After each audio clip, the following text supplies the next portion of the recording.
Hey,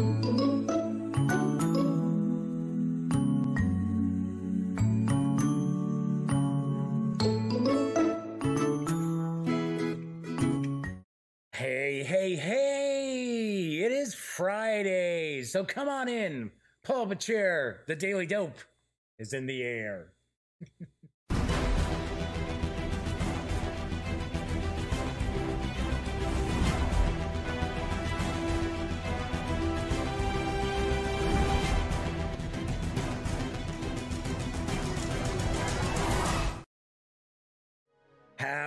Howdy, gang. Yes, I'm Jeff McAleer, back once again as your host here at The Daily Dope, presented by thegaminggang.com.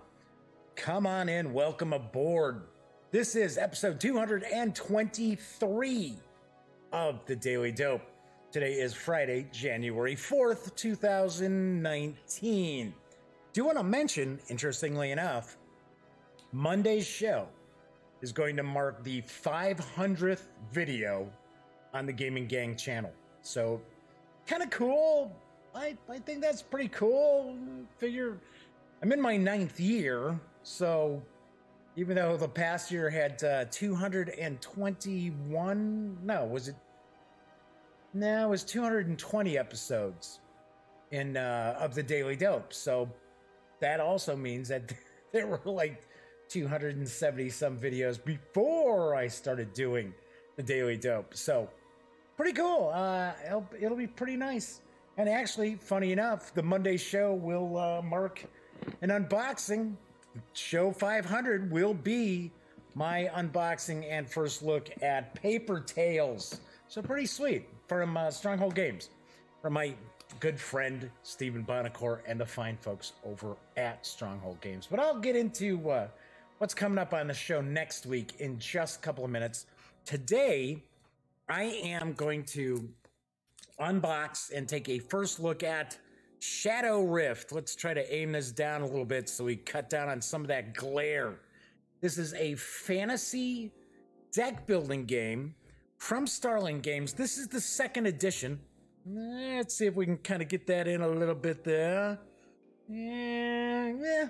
Okay, I'm kind of blocking it out, but over the weekend, I'm going to try to see adjusting the camera again, because it is kind of close into me, but I find that it ends up keeping everything in fairly good focus, as opposed to when I had it further back.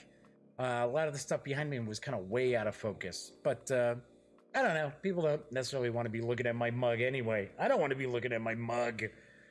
But before I jump into the unboxing and kind of talk about what's coming up on next week's shows, I had 5 predictions I wanted to share with you for 2019. So, do want to point out that, all right, so this is going to be a little odd. It's going to be a little weird. It is mainly tabletop gaming related, and unfortunately, it's more bad news than good. First of all, I think in 2019, we are going to see some problems in the comic book industry. Now, I'm not talking about comic book movies. Hey, Russ is popping up. Hey, hiya, Russ. Welcome aboard. Yeah, my mug's bad enough. It's, I got a face for radio. That's what I used to always say when we did the podcast. Elliot Miller and I used to do the podcast every week, every couple of weeks. Get a different kind of schedule. I always said, yeah, my face for radio. But one of my predictions is we're going to see some problems with the comic book industry, and more so comic book stores as opposed to just, publishers. Oh my gosh. Wow, that sneeze came out of nowhere. That was bizarre. Just 1 second, I was sort of like, whoa, what's going on? And phew.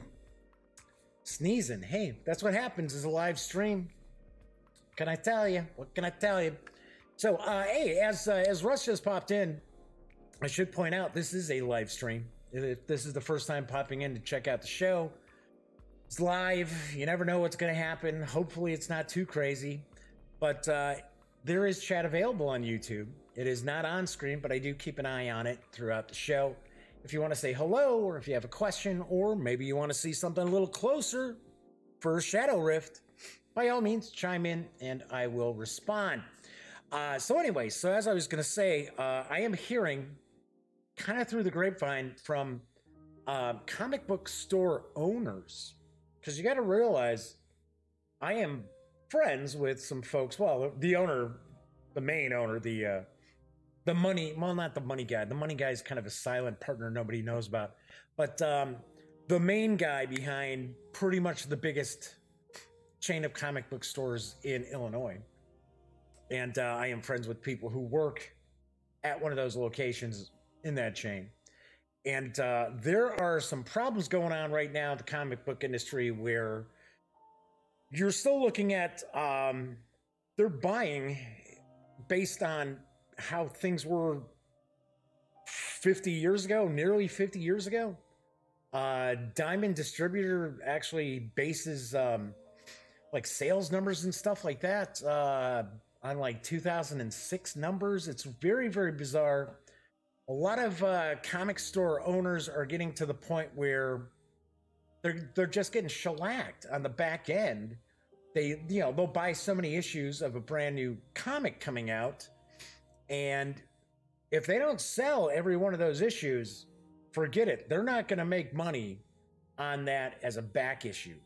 I had heard from somebody talking about they had something like $150,000 in back issues. And we're not talking like Golden Age comics, Silver Age comics. We're just talking about just, hey, Joe Blow number 27. Because if it's not like the appearance of a new villain or hero or something like that, these comics don't end up being really that valuable. So a lot of comic store owners are talking about having to cut back on the comics that they order. They are not going to order anything outside of what they think they can sell right there and then on release week. There are some that are talking about how they're, not my pal, but I have heard grumblings that there are stores that are going to go belly up, that they're not going to be able to stick around anymore because there's so much money that they've invested in these back issues that aren't back issues when they order them. They just don't end up selling. And there's just a glut of product out there. So that is my prediction number one, that we are going to see a crisis hit comic book stores in 2019. And I think it will not be like, it will not spike.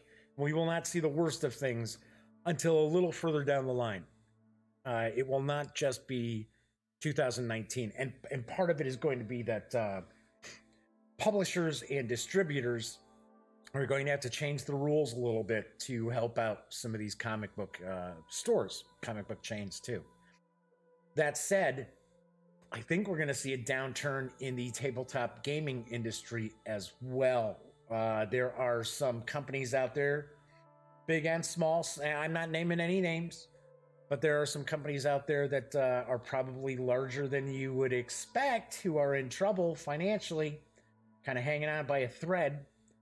And once again, this kind of falls into another category of that there is just a glut of product out there. And it's gonna start biting the gaming industry in the ass, because it's gonna get to the point. I believe we are gonna actually see a bit of an economic downturn anyway, here in the U.S. and worldwide.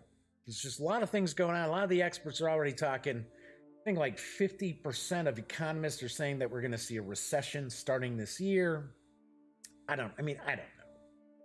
But I do think we will see a downturn, just because all the like Brexit and all that other craziness, everything going on in the world. People are not going to be spending on tabletop games as they have been in the past few years. So I do believe we are going to see a bit of a downturn. We are also going to see that compounded on top of problems with comic book stores, right? Because some folks, I should say a lot of folks probably, their friendly local game store is also their friendly local comic shop. So if the friendly local comic shop goes under, then you're looking at, well, now folks don't have a friendly local game store. Of course, they can go online, and I know people get mad when I talk about, oh yeah, you can go online, save a few bucks. It's not like I tell you where to go shop, except when I talk about the drive-through sites, right, for your RPGs and PDFs and things like that. Yes, I mentioned drive-through RPG because A, it's the only place you can get the games in PDF, and B, yeah, the Gaming Gang's an affiliate. If you go to our links, go to our banners on thegaminggang.com, click on it, and go to one of the drive-through sites and make a purchase, yeah, I get a little bit. I get like a dime or 25 cents. Sometimes it's 3 cents, but it all adds up, right? That's the only time I tell anybody like where to go buy stuff. I don't tell you don't go to your local game store, even though some of them probably don't deserve your business anyway. And I don't say, oh well, don't go shop online because it's cutting out the middleman. As long as the publishers are getting their money, and as long as the good game stores that actually value your business and give you something outside of just providing you with a place to go pick up a game, as long as those folks are taken care of, I think everything should be good. But I do think that we are going to see a downturn in the game industry. I believe we are going to see another company, maybe not the size of Mayfair, but I do believe we are going to see a company that is larger than you would expect shutter their doors this year. And not into an effect where it's like, oh, well, we've been bought up by Asmodee. No, I mean, they're going to close their doors, and then someone else might swoop in to purchase their product and gather the licenses they have to various IPs and things like that. It will not be a buyout. It will be a belly up. So unfortunately, like I said, that's kind of bad news. Kind of bad news as far as the gaming industry. So that's another prediction of mine. Not all doom and gloom. I'm not saying that, oh well, we're not going to be able to game. Nobody's going to have games anymore. It's not like we're going to go back to the dark ages and things like that. But I think, personally, okay, here's my second, or I should say my third prediction. I predict we are going to see more Kickstarters for tabletop games fail more this year than ever before. And I know people are probably thinking, oh, well, that's pretty much kind of an obvious guess there, Jeff. Not really, no. Because, interestingly enough, the failed Kickstarter game projects have pretty much stayed about the same for, I think, like the last 5 years. It's around 1,000. There's around 1,000 game Kickstarters that do not fund each and every year. Now, the number of games that have funded keeps going up by about a couple hundred every year. But I think we're going to see a major jump in the number of gaming Kickstarters that fail to fund. And of course, we will see a drop in the number. For the first time, we're going to see a drop in the number of Kickstarter games that get funded also. Just kind of floating that out there, because there are some companies out there who have utilized Kickstarter, just predominantly Kickstarter alone, who have made millions of dollars. They're in trouble too. It's like, whoa, really?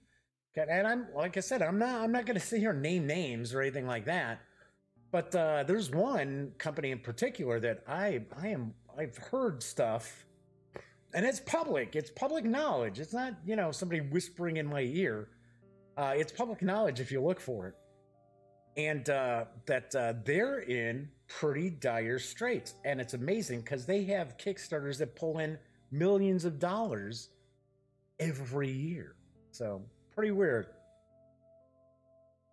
All right, so let's get on to some good predictions. So my fourth prediction, there are a lot of people out there, a lot of naysayers, and I have no skin in this game. A lot of naysayers out there who are saying that Pathfinder 2nd Edition is going to be a flop, that it is going to launch at Gen Con. It's supposed to launch at Gen Con, and it is going to go over like a Led Zeppelin, but in a bad way, right? Like the band Led Zeppelin. I disagree.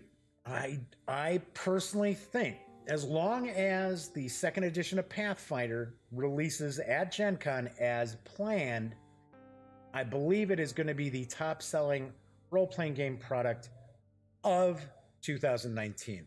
Hands down. I don't think anything's going to come close to it.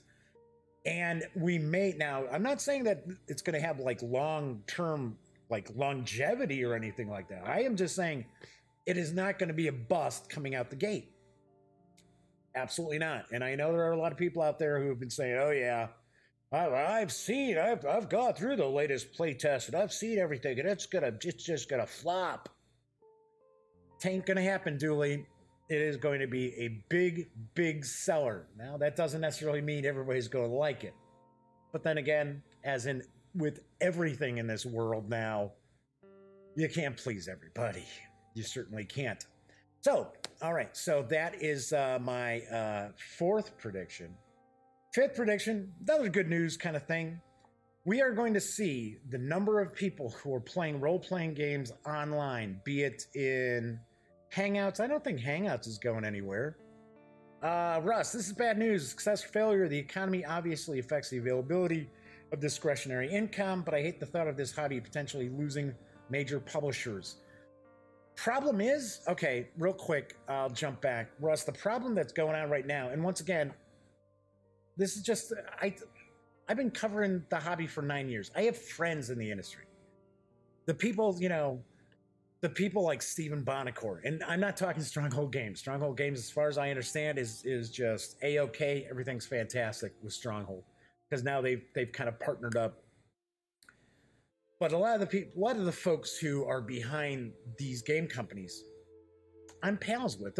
I consider them friends of mine in the industry. I'll go talk to them at Gen Con, even if they don't have something coming out, and just chat with them, not even do interviews, just, you know, because I like these people. I have had discussions with them that they're getting squeezed out. They're being squeezed out because there's so much product out there. There's such a glut of games that are out there. And let's be very, very honest. There are tons and tons of games that are very repetitive and derivative of other games that are already out. There's a lot of stuff out there that actually shouldn't be being published. And what's happening is a lot of these game companies, it's getting almost like, and I mentioned this a few shows back, well, a few weeks back. The gaming industry is almost becoming like Hollywood. When I was a kid, like for an example, Star Wars came out. Well, Star Wars was in theaters for a year. Raiders of the Lost Ark comes out. That was out in theaters for a long, long time. Now it's like, okay, movie comes out this weekend. We got to make all our money this weekend. And then you see how the second week, well, you know, ticket sales dropped off 50%, 75%, 90% from the first weekend to the second weekend. And it's getting to the point where a lot of these game companies are getting a week on the shelf, 2 weeks on a game store shelf, and then something new comes in and psh, that's it. They're off the shelf.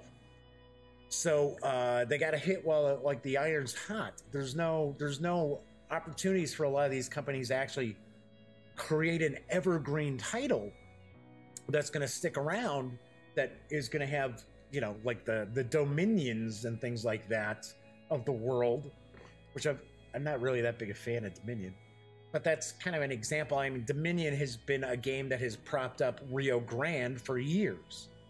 But publishers are getting less opportunity to make that kind of impact. And, you know, look at reviewers too. And I'm going to say, I don't review that many things. Last year I reviewed, what was it, 97, I think was the count. I reviewed 97 games. And some of those were role-playing game PDFs, so we're not even talking about physical games.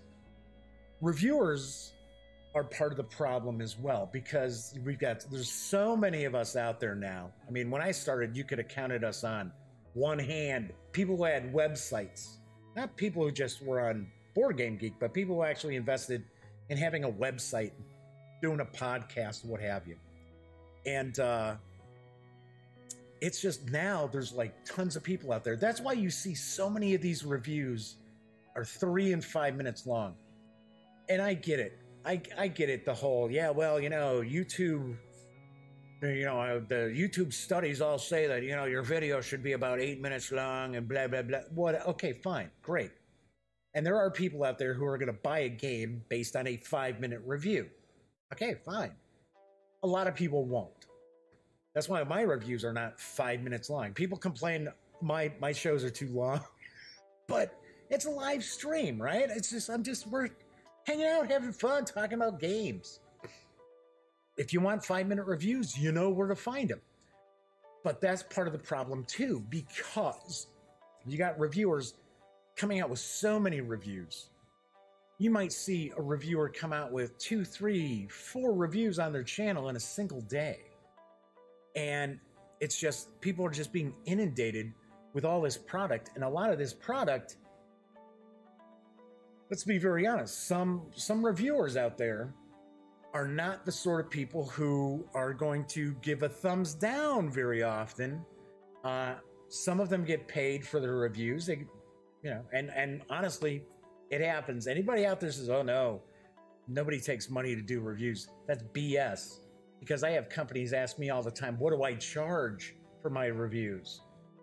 They wouldn't be asking me what I charge for my reviews. And I've been told what other people charge. So if you think reviewers aren't taking money to do reviews, you are sorely mistaken. Even if they tell you they don't get paid, some of them are getting paid. So a lot of times you're getting,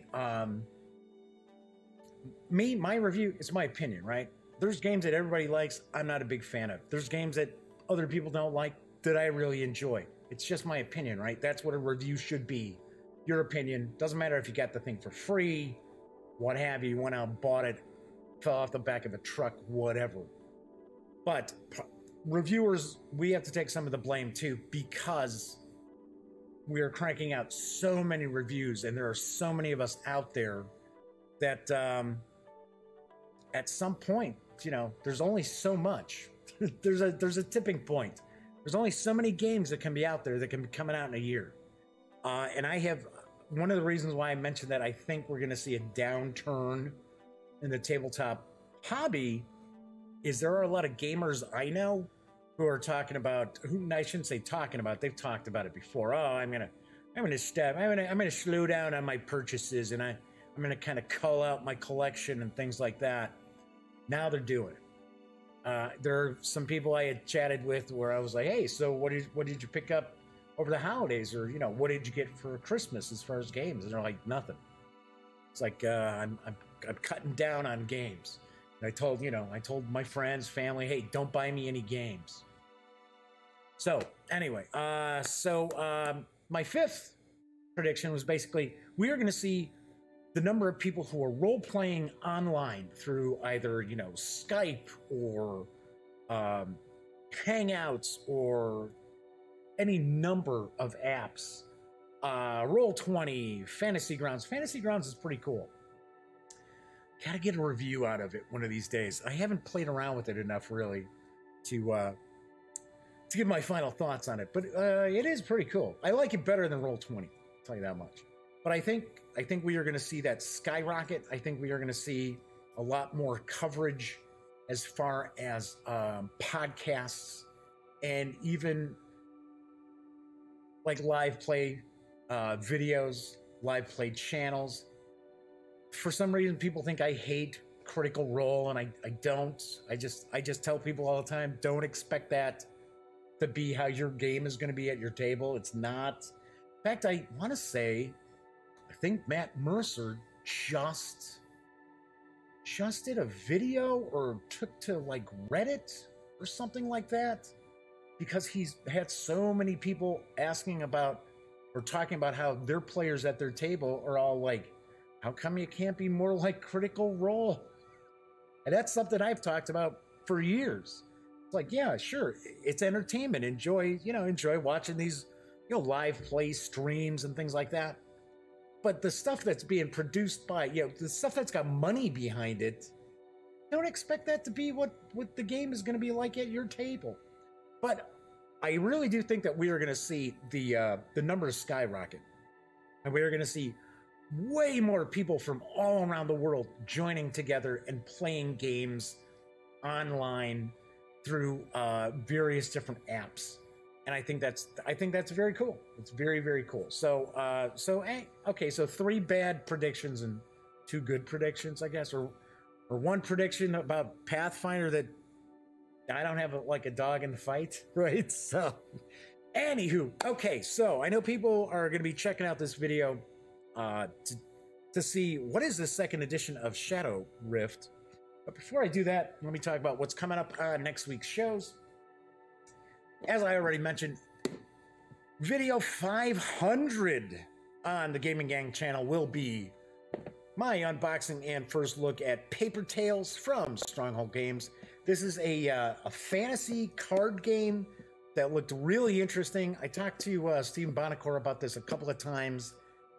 Seems very, very unique. Honestly, I don't know what people are saying about this because I don't look at other people's reviews and stuff, but it struck me as being pretty cool. So I am looking forward to this.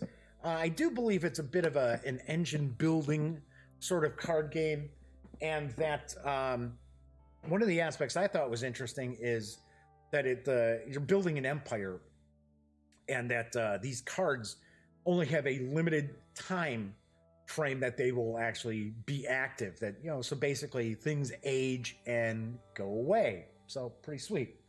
Okay, so that is going to be on Monday's show. On Tuesday's show, I am going to be reviewing Nemo's War, the 2nd edition from Victory Point Games. I love the hell out of the original Ziploc, kind of like desktop publishing version of Nemo's War. I have heard nothing but good things about the 2nd edition. I have been playing it. I'm not saying anything about it, but keep in mind, if you check out the review for the 1st edition, which I was one of the few people who actually reviewed it at the time, I really dug it, really liked it. So that will be on Tuesday's show. On Wednesday's show, I will unbox and be taking a look at The Dark Sands, War in North Africa, 1940 to 42, from GMT Games. This does strike me as kind of a pretty traditional hex and counter war game designed by Ted S. Racier. I think that's how his name is pronounced. Sorry, Ted, if I get it wrong. So I know there's some people out there who are like, hey, Jeff, looking forward to checking out Dark Sands. I am looking forward to sharing this with you on Wednesday. Then on Thursday, I am going to review Warhammer Fantasy Roleplay 4th edition from my friends over at Cubicle 7 Entertainment. So that book's upstairs. Wasn't thinking I should have brought it down so I could hold it up and say, hey. But very, very interesting. And then next Friday, a week from today, I will be unboxing and taking a first look at Master of Wills.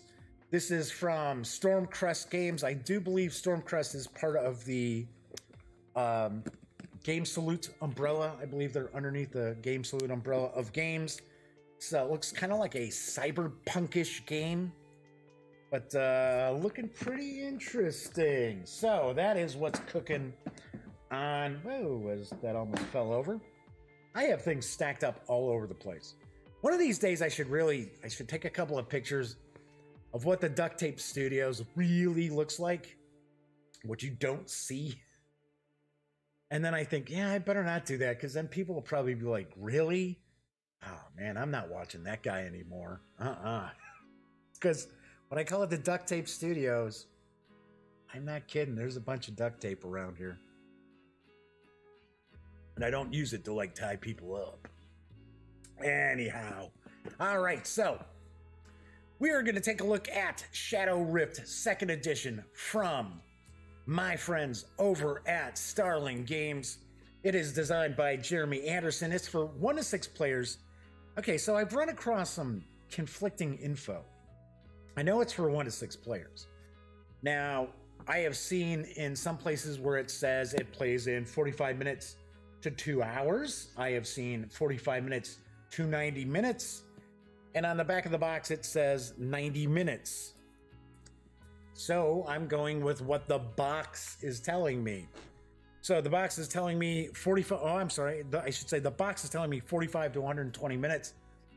the Starling Games website says 90 minutes. So it's kind of like, okay.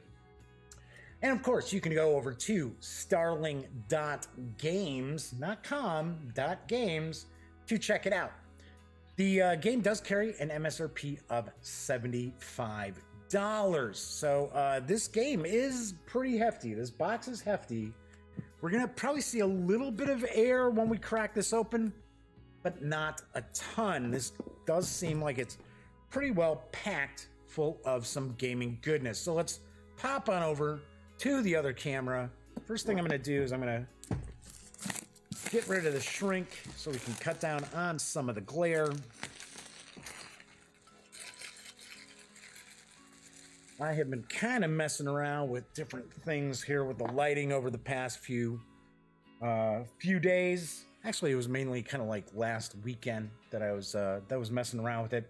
So we see Shadowrift. It is one word. I honestly thought it might be two words just by the way this is laid out here, with kind of like the underline almost. But it is one word. It's Shadowrift, one word. A heroic adventure game by Jeremy Anderson. Let's take a look at the back here. And I'm gonna pop on ye old reading specs. So here we go. Updated second edition includes revised rules and cards. The town of New Haven is facing total annihilation at the hands and teeth of a horde of monsters from beyond the Shadow Rift. By sword, by spell, or by craft, you must band together and defend the people of New Haven. Be the heroes they need. Remember, always be yourself, unless you can be Batman. Then be Batman. So, it says, Shadowrift is a unique cooperative game that combines card play, thematic deck building, and simultaneous player turns to create the intense and strategic experience of defending a town from monsters. This actually just recently had a Kickstarter for an expansion. So, and that actually did very well for, I almost said Stronghold Games, sorry, Starling Games.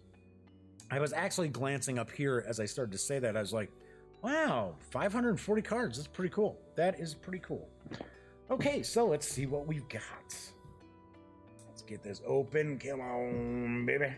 This is a pretty big box, pretty good sized box. I actually had to pull the camera up, raise the camera so I could get the box into the shot. There we go. So we've got the rules of play. It looks like we've got a punch board here. So let's take a peek at the rules of play. Don't have a ton of them, and looks like we got a pretty large font as well. So kind of telling us once again about the town of New Haven and how the monsters are attacking. So we got some starting notes.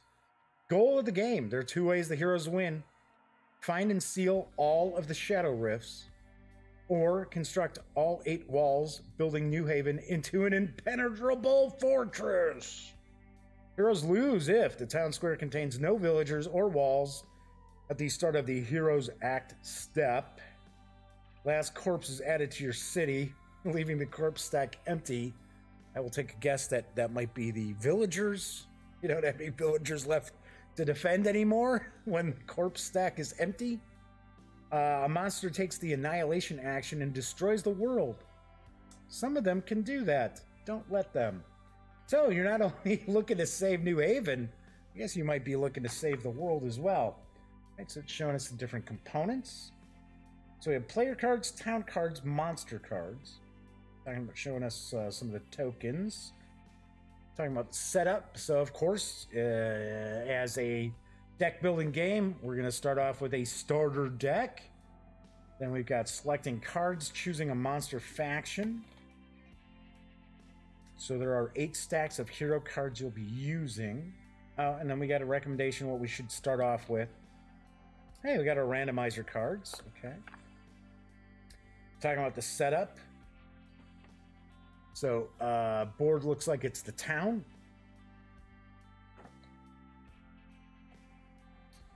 Monster space markers, monster attack areas. Gameplay. So, we are going to draw cards. We're going to refresh the town. How refreshing. Refresh Travelers. We've got a Monsters Act. Monsters gain power. Adding monsters. Geez, pretty late in the round where the heroes get to do something. Step 7, the Heroes Act. And then we've got cleanup. Cool. We got solo variant rules, so that's nice. So as I mentioned, you can have 1 to 6 players. 6 players is kind of high for a deck building game. That's a pretty good player count. Most deck builders are usually up to 4. So that's pretty sweet. You can get 6 players in on this. And it's cooperative. You're all looking to defeat the evil creatures, the monsters in that. I would take a guess there might be something, a scoring system, so that at the end of the game there's like one hero who would maybe have the most like victory points, what have you. Everybody wins, but you know, you're the hero's hero. Talking about the hero turn here. Then we're talking about heroism, corpses, wounds, monster factions. Oh, we got the drow. There we go. So we got drow, we got necromancers. We've got Glacian. I guess probably, I'm going to take a guess, are like ice monsters. Storm lords. Probably lightning monsters. Fire dragons. Okay. We got demons. And then we've got a little bit of a kind of player aid on the back right here. So pretty cool. All right, so those are the rules. Then we've got this punch board. So we got some tokens here. Can't really tell you what these are going to represent. Looks like that's like a sliver of the moon. That's a full moon right there. This had to do with like the monster attacks, I think. I'm not sure what that might be. I have no idea. I'm going to take a guess. Maybe this is where you mark the shadow rifts that you close, because there's supposed to be 8 shadow rifts. There's 8 of these. So either these represent the shadow rifts, or maybe you put these on the board to show the shadow rifts that you have closed. I'll get this out of the way because it's shooting up a bunch of glare. Pop that over there. All right, there we go. All right, so then we got a board. Let's slide this down here for a sec. Grab another quick sip here.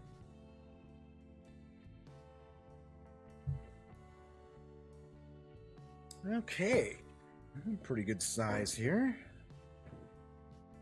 Gonna get the whole thing in the shot. Well, we're gonna get quite a bit of it into the first shot here. So I see we got a monster attack area. Oh, we got monster power points. So I'm sure that the higher up that goes, the worse for the players. This is where you put the monster deck. Monster start 1, 2, and 3. So will that correspond with this? Start 1, 2, 3. So it's going to tell us, here we go. Draw cards, refresh the town, refresh travelers, the Monsters Act. Monsters gain power. You'll add monsters. Then the Heroes Act, and then cleanup. We got monster power area, monster special, traveler deck, visitor walls. There's our corpse deck, I guess, goes there. Heroism might strike. Heroes. It's a coin costs 2. When purchased, put coin directly into play in front of you. When spent, return coin to the coin pile. I don't think these were coins. That'd be awfully big. Be a coin. I don't know. Wound seal, town deck, town square. Push this up here a little bit. So there we go. Town deck, town square, town discard. All right. I am going to move something here that's actually creating a little more glare than I wanted. There we go. So that's better. Okay, so let's pull this back up. And we've got quite a lot of cards. So let's take a peek. Hey, gotta admit, this little storage, this is nice. You know, a lot of times in, I was going to say deck builders, but I basically just about any card kind of game. games that have a lot of cards, that have little separators in that, little dividers in that. It's usually just cheap card stock that that this is made out of. This is nice. This is nice and thick. This is thick like the actual game box. So very cool. So we've got more here. Got a little standee, which I think this goes into the standee. They had it upside down. Like I was looking at it like that. And I'm like, what in the world is that supposed to be? I think it's like a flaming shield. That's my guess. Okay, so we've got the dividers here. So I should say the randomizers. So we got basic, starter, heroism, action, attack. What was that? Skill, loot, wound, villager, wall, drow. So we get a little flavor text about the drow. Then we get some flavor text about the Glacian. It also kind of gives us some information about the monsters themselves as well, too. They're the fire dragons, the storm lords, the necromancers, demons, and this is where you put the randomizers. All right, so cool. So we got that. I'm a big fan of deck building games. I'm probably a little more forgiving of some deck building games than other people are, but one of my favorite games of 2018, Thunderstone Quest. I really love what AEG did with Thunderstone Quest. That is a lot of fun. We've played a lot of it as well. Clank is another deck builder I really like. That was a game for quite a while. You know what? I'm just going to take my hobby knife. I'm not even going to try to mess around with the little strip. For quite a while, Clank, a deck building adventure, was a game that I had to keep in my car because my nephew and his friends, who are part of the gang, were like huge fans of it. And sometimes I had to bribe them to play some other stuff that needed to be reviewed by saying, well, you know, if we play through this and then we can sit down, we'll play a game of Clank. And be like, oh, okay. But thankfully, well, I shouldn't say thankfully, but we've got a lot of other games that the gang are big fans of now, so we don't have to always be playing. What did I just put the cap back on this hobby knife? What am I, a dope? Yes. That's the name of the show, right? One of the reasons why. I should mention Tabletop Gaming News will return on Monday. I haven't done news in a couple of days just because things have been really hectic around here, behind the scenes, you know, real life-wise. So, plus, I run into like a story or two, or, you know, news item or two that I'm like, oh yeah, that's cool. Oh yeah. But I haven't run into enough where it's like, okay, well, I've got 5 little news pieces. Although I do have to point out that the founder of Mayfair Games passed away. I think that was yesterday he passed away. And that stinks. Because his brother had just passed away, I want to say a couple of years ago, back in 2016. So the whole Mayfair closing up, I think part of that probably may have had to do with poor health of the founder. And you know what? Off the top of my head, I can't recall his name at the moment, but that stinks. I was disappointed when Mayfair closed its doors. Because, for one, they're a Chicago area, well, they were a Chicago area company. They were out in Skokie, which is a suburb of Chicago that is, like, right next to Chicago. Spent a lot of time in Skokie when I was a high school kid. And there was actually a mall that we used to go to all the time. It was, well, I shouldn't say mall. Outdoor Galleria old orchard that we go to a lot. Although, for some strange reason, why do I want to say that Old Orchard was a mall when I was a kid? And then they changed it to a Galleria outdoors when I was older. Okay, so let's see what we got. So we've got a few different kinds of decks. That's why I was opening them all at the same time. So we can kind of sort through some of these. These all have yellow backing. Okay, so these are all player. I think the yellow was player. We'll find out in a sec. So let's take a look. Okay, these all have the yellow backing. All have the yellow backing. Yep. All right, let's well, I gotta be honest, cardstock could be a little nicer. It's not terrible, but it's not, I wouldn't call it great. But then again, it is a deck building game. You're gonna want to sleeve your cards. And there's like over 500 cards here, I think. So, but yeah, I'm a little disappointed with the cardstock. Could be a little bit nicer. And then we've got the red backing. I think this might be monsters. So we'll find out. These were all red too. What's this? Oh, maybe, well, I don't know. Okay, so start 1, 2, and 3. So the same thing as those counters we have as cards. I don't know. Okay, so these are all blue. Okay, then we've got, there's randomizers. Okay. Looks like the artwork's going to be pretty cool, at least. I can tell you that much. Okay, so these are the randomizers. I'll put those down there. And we got more red. Okay, so let's take a look at the red here. So the red says totem. Quite a few of these. Okay, zombies. Okay, so I'm taking a guess these red. The red backing are monsters. Are monster cards. We've got zombie, as I mentioned, pretty cool arts. I like the artwork. Shock. Dust Devil. Blinding Flash.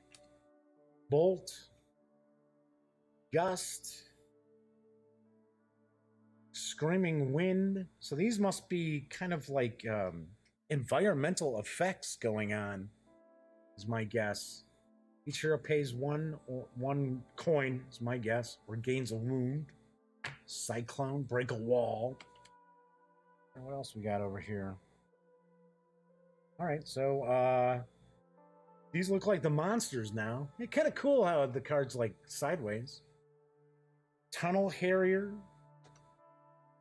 Earth Singer. Lesser Flame Rack. That's a dragon. Another one of those. Another one of those. Lava Sprite. These must all be like Fire Dragon. Although, I would think that would be different. The Tunnel Harrier. That doesn't strike me as being like, flaming. Although maybe these icons on the side here, right here, in the upper right corner, those might be indicating what faction these belong to. It's a possibility. Taking a guess at how many health. A little heart up there. Got the Lava Sprite. Hot Spark Hatchling. I do like the art. The artwork is cool.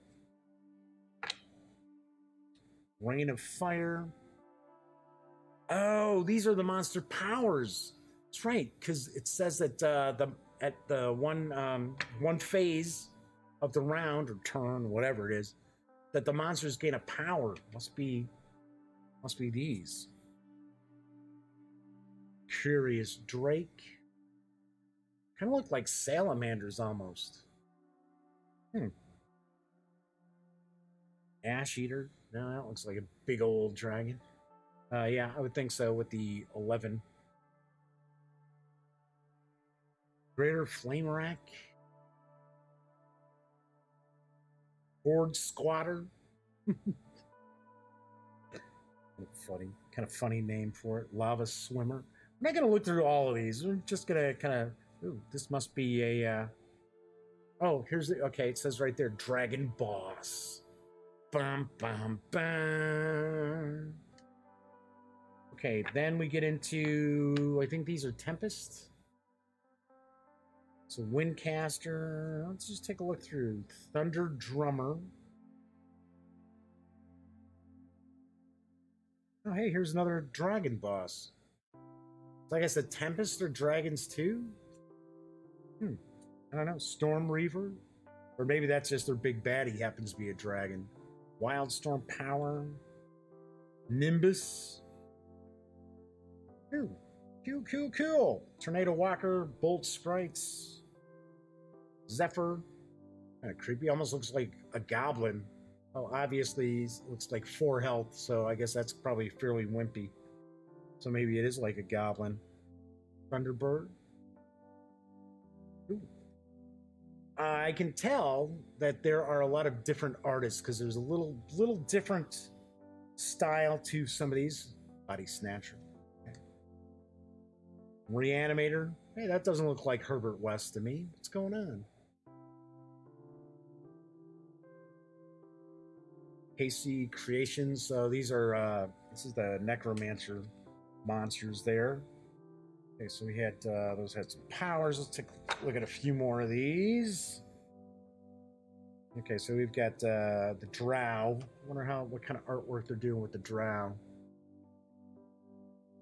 No, I know some people just hate the Drow as far as D&D and Pathfinder. I don't know. I thought, now you got to remember, I was around when the D modules were coming out, and I had them, and I thought the Drow were like pretty nasty. But I don't know. I guess it's the whole Bob Salvatore's Drizzt, and being, you know, oh well, Drizzt is a good guy, and then all of a sudden, all these other people want to play good Drow, and then you start getting all these good Drow thrown into adventures and stuff like that. The Dead Hunger. So I could see where it would kind of zap the impact of having Drow. And I think some people kind of perved out on some of the Drow stuff too, which probably isn't too good. Blood Feeder. Nice. Like I said, I really like the artwork. A lot of times with oh cool, Lord Winter. A lot of times with card games and that, I love really cool artwork because kind of livens up the game. I mean, it doesn't really do anything, right? But having cool artwork really does add to just my overall enjoyment of a game. Right, so these are, I think maybe these are kind of part of like the town. So because we got moat, we got shrine, stone wall, because you're building walls. Guard. Get another look at some of the artwork. Nice. Child. Jeez. Nice going. You didn't save the kid. All right, hope you feel bad. Here we got Farmer. Yeah, these have to be like town cards. Merchants. The Mayor. Smith. Stonemason. So this must be like a deck. I'd have to, okay, so these I think are the Travelers. Which I think the Travelers are kind of the heroes, maybe. We got a Bard. Baker, well, maybe not. The Baker saved everybody. Explorer, Pilgrim, Sage, Witch, Prince. So, okay, so I'm guessing you might be like assembling these various different, your deck with villagers and different aspects too. And that they make up your deck. There's a grave digger. Do we have a rat catcher in here? Master at Arms. So I would take a stab in the dark that your deck would probably, well, maybe not, because think these are the player cards. These have a different color back. So maybe there's so many of these that are in play at once from these town cards. And you notice we've got, this kind of has a kind of a neutral color here. Then now we're getting into kind of like red. These seem to be bad guys though. See, robber, backstabber, vagrant, heretic, corpse. Well, we know the game ends if you run out of corpse cards in the corpse deck. So we got the corpses there. Quite a few of them. Cultist. Oh yeah, that's good. Are we trying to save the cultists? What's going on here? I am, speaking of cultists. Okay, so once again, kind of going off on a rant, on a tangent. Well, not a tangent, just off topic. This weekend, I am going to check out, what is it? Cultist Simulator? I think it's called Cultist Simulator. It's a PC game, but it is, it's from the folks who did Sunless Sea and the end of this month, what is it? Is it Starless Skies? It's coming out. They also do Fallen London. Just really, really kind of oddball narrative game, but they're really cool. I used to play Sunless Seas all the time, and really, really a lot of fun. Really a lot of fun. So supposedly this game is that you're supposed to be like a cultist, and it's a card game, is what I understand, and it can take like 20 hours to win. But it's a card game. And it's supposed to be, I guess, a game where they don't really explain how you play it. So, yeah, one of those kind of games. But I've heard some really good stuff about it, where you're kind of like starting off as just like some lowly cultist, and you're trying to, create, your own cult, and yeah, it's supposed to be pretty wild. Okay, so I believe all of these, we've got like bunch of these. I believe these are the player cards. So let's okay, so here's wounds. So I'm taking a guess we're gonna have to sort this stuff out, because we've got the got not only randomizers, but we have cards, sorting cards.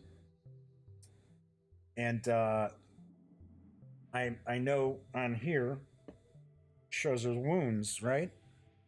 What was it? Oh, right here, right down here. Shows wounds right in this area here. So this is where the wounds would go.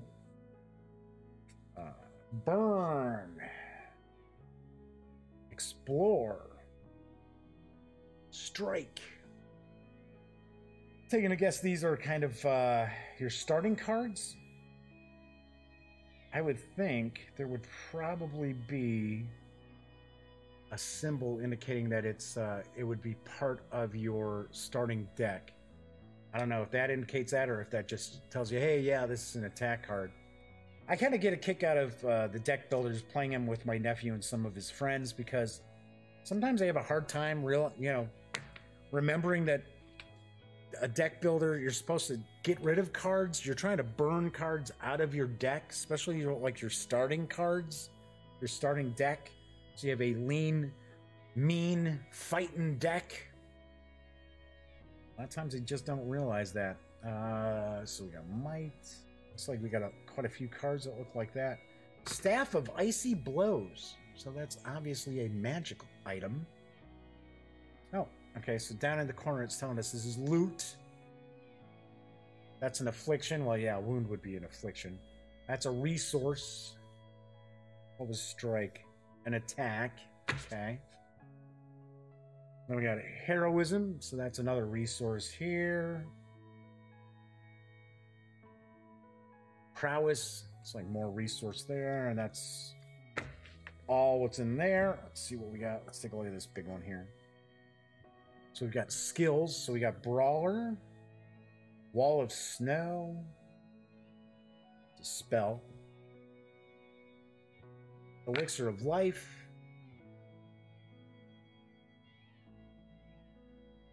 Armor of Mist. I am actually going through these cards, I'm like, wow, you know, I can't wait to get this to the table. I'm hoping maybe to get some gaming in this weekend, but I don't know.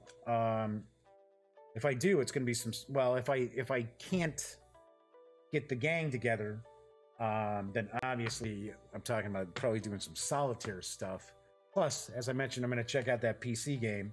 Okay, so there's prowess again, so get rid of all that. More wounds. Got a bunch of that. So I would take a stab that these wounds are once again like the AG deck builder. Oh gosh, now off the top of my head I can't think of it. The one where it's like monsters and you're like monster hunters and there's like vampires and werewolves and stuff like that. Damn. I forget. I can't think of it. I can't think of it off the top of my head. But that was one where if you took wounds in that, of course, those wound cards go into your deck. So it's basically, you know, just garbage in your deck. It's, you know, kind of throwing a wrench in your plans. Yeah, Brawler against Seal, Fireball, Wild Charge, Thieving Strike, Blessed Smite, Spear Volley, Fist Flurry, little slap, Rousing Speech. Ooh. All right, then we have Resurrect. There was a Resurrect spell there. All right, let's see what we got here. There's Resurrect again. Heal, Prophecy, Revitalize. So, Frozen Ground. So, okay, so it looks as if, holy aura, that each of the players is the hero and then they have their deck. Because it looks as if, kind of put these in like so. When I was looking at like those town cards and they were showing like different people in the town, I thought, oh well, do you maybe utilize them as the heroes? But no, it doesn't look like that. It just looks as if we're looking at maybe saving those individuals is able to score you points, or, you know, help you out with something. Although there were the cultists and things like that, so I don't know. I don't know what the deal is with them. All right, so we got all these decks of cards, and I will end up sorting this stuff out. That's one of the things that I'm not that big a fan of as far as deck building games, and I'm sure a lot of people are like this too, is the having to sort everything out and then put everything back when you're done playing. Make sure you got everything all sorted out correctly. And now I can put the cap on the old hobby knife. So we got all the cards, over 500 of them. We've got the game board, which looks pretty sweet. Looks pretty nice. We've got the little punch board with some of the counters, some of the tokens there. We've got the pretty short rules. What was it? Maybe 16 pages, was it? 20 maybe? 18. There we go. And that is what we find when we take everything from Shadowrift, from Starling Games, designed by Jeremy Anderson, outside the box. So, of course, I am going to have a review of Shadowrift in the very near future. I would say a couple of weeks. Give me a couple of weeks to get this to the table. Looks pretty neat. Like the artwork. Looks like it's got a cool vibe going on there. Only thing that I had noticed was, I don't know, cardstock. But then again, you know, what can I tell you? I've seen worse. I've seen way worse. Hey, Viper Dave popped over and said, howdy. Howdy, Viper Dave. Good to have you popping in. Fortunately, hopefully you didn't just come in. Hopefully you've been watching for a little bit saying hi, because I'm wrapping up the show. So, anyway, keep in mind, I will be back on Monday, and I will be doing an unboxing and first look at Paper Tales from my pals over at Stronghold Games. I'm really looking forward to checking this out. So, as I always like to say, when you're not watching videos on the Gaming Gang channel, please go visit thegaminggang.com for all the latest in gaming news, reviews, comics, movies, TV. Come on, by now you know the drill. Get your geek on at thegaminggang.com. I want to ask everybody to do me a little favor for the new year. Just a little itty bitty favor. It's not that big a deal, right? But I would like each and every one of you to just share the Gaming Gang and or the Gaming Gang YouTube channel with one friend. Just one. They might like it, and I will be really appreciative. So, anywho, that's it for today's show. Everybody enjoy the rest of your Friday night. Have a wonderful weekend. Have a very safe weekend as well. As I mentioned, I will be back on Monday. And as always, thank you very much for watching.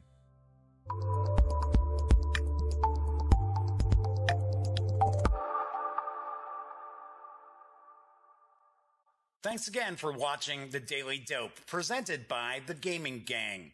If you like this episode, be sure to give it a quick thumbs up. And if you dig the channel, please subscribe. If you'd like to check out our previous episode, click right here. And if you want to check out a somewhat randomly selected episode, give a click right down here. It'll be like opening a box of Cracker Jacks. You just don't know what you'll get. Once again, thanks for watching, and I'm Jeff McAleer.